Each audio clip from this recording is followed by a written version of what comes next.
Toyota a fait preuve d'audace et a pris l'une des décisions les plus inattendues de tous les temps avec sa nouvelle façon de penser. Contrairement à la vision d'avenir de l'ensemble de l'industrie automobile, au lieu de miser sur les voitures électriques, Toyota a décidé de redonner vie aux moteurs à combustion interne. Selon le PDG de l'entreprise, le nouveau moteur va surprendre toute l'industrie automobile. Cependant, cette décision ne sort pas de nulle part, car insister pour maintenir leur moteur à combustion interne sur le marché est l'un des principaux objectifs de Toyota depuis longtemps. Ces moteurs et leur fiabilité bien connue ont permis à Toyota de garder une longueur d'avance sur la concurrence, et il est tout simplement logique pour l'entreprise de continuer à explorer et à moderniser ses modèles afin de conserver cet avantage. Toyota s'est véritablement surpassé avec le produit final issu de cette course. Nous parlons d'une révolution encore plus grande que l'apparition des hybrides, une fois de plus menée par Toyota et sa Prius. Pouvez-vous imaginer l'importance absolue que cette technologie va avoir? Eh bien, c'est exactement ce que nous allons découvrir dans cette vidéo, alors restez avec nous jusqu'à la fin pour ne manquer aucun détail. Quelle est la toute nouvelle technologie de Toyota? La technologie qui a attiré tant d'attention et fasciné de nombreux passionnés d'automobile, ce sont les nouveaux moteurs à hydrogène de Toyota. Et non, nous ne parlons pas de véhicules électriques à hydrogène comme la Toyota Nire. Ce que Toyota développe actuellement, c'est une nouvelle technologie de moteur à combustion d'hydrogène. Les véhicules électriques à pile à combustible comme la Nire présentent un petit problème de performance, et par là j'entends qu'ils sont beaucoup moins puissants, bien plus lourds, en gros, assez médiocres en termes d'utilisation au quotidien. Même 10 ans après la production des premières unités, il reste très peu pratique pour être réellement utile. Mais ce qu'on ne peut pas nier, c'est la dimension écologique liée à l'utilisation de l'hydrogène. Puisque l'hydrogène est l'élément le plus abondant au monde et qu'il est aussi totalement écologique, il est compréhensible que Toyota ait voulu, et veuille toujours, développer des voitures qui l'utilisent comme carburant. C'est d'autant plus intéressant aujourd'hui, à une époque où les batteries lithium-ion suscitent beaucoup de controverses quant à leur véritable impact écologique, surtout quand on considère que l'extraction du lithium empoisonne les sols et l'eau autour des mines. De plus, même avec le développement continu des batteries lithium-ion, leur temps de recharge et leur autonomie laissent tout simplement à désirer. Combiner la puissance des moteurs à combustion interne avec l'aspect écologique de l'hydrogène permettrait de résoudre tous les problèmes des deux technologies. BMW avait déjà exploré cette technologie à la fin des années 90 et au début des années 2000, et elle montrait déjà beaucoup de potentiel à l'époque. Les moteurs à hydrogène de BMW, comme les E38 et E65 de la série 7, étaient connus sous le nom de code BMW Hydrogen 7. Ils étaient équipés d'un moteur V12 fortement modifié et se sont révélés assez fiables, atteignant une puissance élevée sans être moins économique que la version essence. Cependant, l'infrastructure pour l'hydrogène était inexistante à l'époque, c'est pourquoi aucun de ces modèles n'a dépassé le stade du prototype. Mais grâce aux efforts de Toyota avec la Nire, le réseau d'approvisionnement s'est considérablement développé depuis. En conséquence, Toyota, contrairement à BMW, dispose désormais d'une véritable base pour commencer à fabriquer son propre moteur à combustion hydrogène, ce que l'entreprise est justement en train de faire. Avec tout cela en tête, il est temps de se pencher sur les détails du moteur à combustion hydrogène et d'expliquer. Quelles sont les similitudes avec les moteurs à combustion interne? La plus grande similitude entre les deux technologies est évidemment le fait qu'elles reposent toutes deux sur la combustion interne. De plus, les moteurs à essence constituent généralement d'excellentes bases pour des modifications permettant une adaptation à l'utilisation de l'hydrogène. La plupart des moteurs à hydrogène sont conçus de cette manière, en particulier ceux de Toyota. Toyota dispose actuellement de 2 moteurs dans sa gamme, chacun conçu pour des usages différents. Le plus populaire des deux est le 3 cylindres 1.6 turbo. Oui, c'est bien le même que l'on retrouve dans la GR Yaris et la GR Corolla. Les moteurs sont tellement similaires que, malgré le changement de carburant, le 1.6 à hydrogène fait autant de bruit que son équivalent à essence. L'autre moteur est le V8 5.0 de Toyota, dérivé du même bloc utilisé dans la Lexus RCF. Contrairement au 1.6 prévu pour les petites voitures de sport, ce moteur est conçu comme un moteur haute puissance. Le projet de Toyota est d'utiliser cette puissance dans leur kick-up, leur gros SUV et même certaines grandes berlines. Le meilleur dans tout ça, c'est que ni l'un ni l'autre de ces moteurs n'a perdu beaucoup de puissance après avoir été converti à l'hydrogène. Bien sûr, il y a eu une perte, mais la différence est négligeable, pour ne pas dire plus. Mais pour atteindre ces performances sans sacrifier la fiabilité propre à la marque Toyota, plusieurs changements cruciaux ont dû être apportés. Quelles modifications ont été apportées pour faire fonctionner le moteur? Plusieurs modifications ont été apportées au moteur 1.6 et 5.0 afin qu'il fonctionne de manière fiable avec de l'hydrogène. Tout d'abord, et de loin le changement le plus important, c'est le système d'alimentation en carburant. L'hydrogène est un gaz, et pour le stocker, il est pressurisé et refroidi jusqu'à devenir liquide. Cela signifie que le système d'alimentation a dû être modifié pour mieux supporter les hautes pressions que le système classique, qui est conçu pour un carburant restant liquide à température ambiante, comme l'essence. Ces modifications incluent principalement une nouvelle pompe à carburant et de nouveaux injecteurs, ainsi que des réservoirs de carburant structurellement différents des réservoirs classiques. Ils sont identiques à ceux utilisés dans la Toyota Mirai, ce qui signifie qu'ils sont assez volumineux, comme des réservoirs de gaz GPL. Le système d'allumage a également été remplacé par une solution différente, utilisant des bougies spéciales qui enflamment l'hydrogène de manière plus efficace que le système d'allumage traditionnel. De plus, le système de contrôle électronique a aussi dû être remplacé afin d'optimiser les performances et l'efficacité énergétique, permettant ainsi une bien meilleure exploitation du moteur et augmentant considérablement sa durabilité. Cependant, les plus grands changements sont d'ordre structurel. Bien que les deux moteurs soient fabriqués à partir de la même base, plusieurs modifications ont été apportées à leur structure, comme le passage à des matériaux plus résistants pour les soupapes, la culasse et les joints de culasse, ainsi que pour les arbres à cames et le vilebrequin. Ces modifications ont été apportées pour atténuer la réactivité bien connue de l'hydrogène et pour augmenter la durée de vie attendue du moteur. Grâce à ces transformations en profondeur, les moteurs 1.6 et 5.0 ont conservé la plupart des performances de leurs homologues à essence tout en étant tout aussi économes en carburant. Le 1.6 a été testé dans une grande variété de véhicules, notamment la GR Corolla, la Corolla Cross, et surtout la Toyota GR Yaris. Le 5.0 est prévu pour être testé dans le Land Cruiser, ainsi que dans le Toyota Tundra et la Sequoia plus tard. Cependant, un grand pouvoir implique de grandes responsabilités, et une grande popularité entraîne beaucoup de problèmes, alors il faut se demander, existe-t-il des problèmes liés à l'utilisation de cette technologie? Oui, de nombreux problèmes ont été identifiés. Le plus important, et de loin le plus évident, est l'obtention de l'hydrogène. En effet, c'est l'élément le plus abondant de l'univers, mais il se trouve rarement à l'état pur. L'hydrogène fait principalement partie de certains composés, ce qui signifie qu'il doit être traité avant de pouvoir être utilisé sous sa forme pure. Bien qu'on puisse penser qu'il est simple de l'extraire de l'eau, la réalité est que c'est assez compliqué. Le procédé nécessite l'électrolyse, qui est un processus complexe et coûteux, sans compter qu'il ne peut pas être réalisé n'importe où, car il exige des conditions spécifiques pour réussir.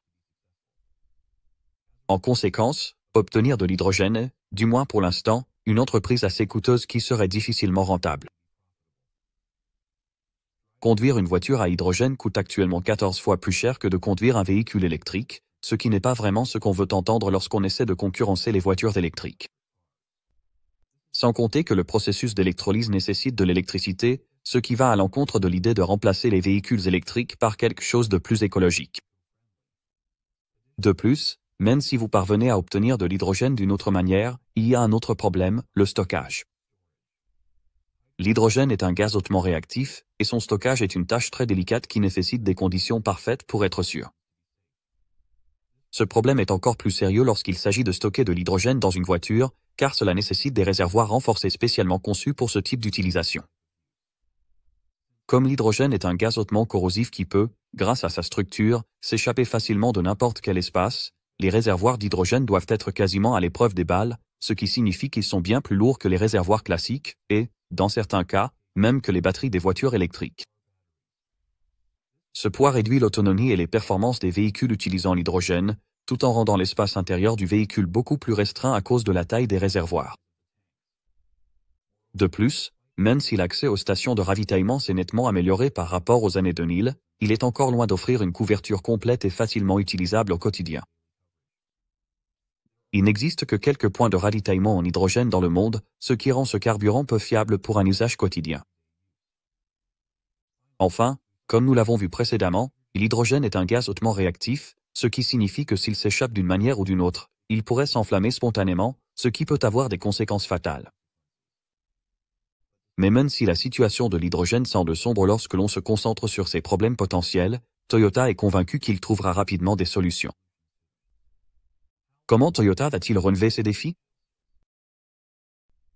Toyota n'est pas resté les bras croisés depuis la présentation de son premier moteur à combustion d'hydrogène et travaille d'arrache-pied pour trouver des solutions aux problèmes que nous avons évoqués. Le premier défi est l'approvisionnement en hydrogène. Toyota parie sur l'expansion de l'utilisation de l'hydrogène non seulement dans l'industrie automobile, mais aussi dans tous les secteurs industriels et commerciaux. Cela peut sembler trop optimiste, mais il y a effectivement une croissance rapide de la popularité de l'hydrogène sous toutes ses formes disponibles. Les constructeurs navals sont très enthousiastes à l'idée de passer au moteur à combustion d'hydrogène. Les villes modernes commencent lentement mais sûrement à s'appuyer davantage sur l'hydrogène, tout comme les industries qui ont commencé à l'utiliser comme véritable source d'énergie. Et en outre, avec l'augmentation de l'utilisation de l'hydrogène, le prix du gaz diminuera considérablement avec le temps. Nous sommes certes encore loin de rendre l'hydrogène vraiment abordable, mais avec une utilisation accrue, on peut s'attendre à une baisse exponentielle des prix. Bien sûr, on ne peut pas s'attendre à ce que l'hydrogène soit moins cher que l'électricité. Cependant, il sera certainement bien moins cher que l'essence. De plus, en ce qui concerne l'économie de carburant, Toyota fait de son mieux pour réduire la consommation autant que possible, ce qui permettrait de diminuer encore les coûts d'exploitation. En ce qui concerne les réservoirs, s'ils sont bien entretenus, ils ne devraient pas poser de problème. Il suffit d'effectuer un entretien périodique comme pour n'importe quel véhicule. Ah, et n'oublions pas le prix. Contrairement aux véhicules électriques, qui nécessitent un long développement avant d'être utilisables au quotidien, les moteurs à combustion d'hydrogène ne sont qu'un dispositif mécanique traditionnel, rapide et peu coûteux à fabriquer, ce qui les rend idéaux pour la production de masse. Cependant, même avec tout ce que nous avons vu dans cette vidéo, il existe une autre technologie que Toyota développe et qui pourrait inaugurer une nouvelle ère pour les voitures à hydrogène, le nouveau moteur de Toyota fonctionnant à l'ammoniac.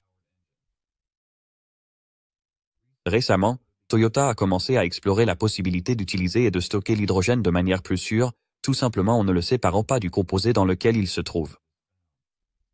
Leurs recherches approfondies et variées ont conduit Toyota à l'idée d'utiliser l'ammoniac comme carburant. Bien que l'eau soit le choix le plus évident pour obtenir de l'hydrogène, en extraire l'hydrogène est extrêmement difficile, du moins à l'heure actuelle.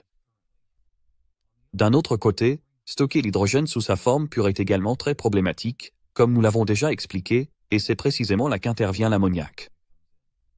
L'ammoniac, qui est un composé d'azote et d'hydrogène, représente le meilleur compromis pour poursuivre le développement des moteurs à hydrogène. En effet, contrairement à l'eau, l'ammoniac peut brûler, ce qui en fait un véritable carburant viable.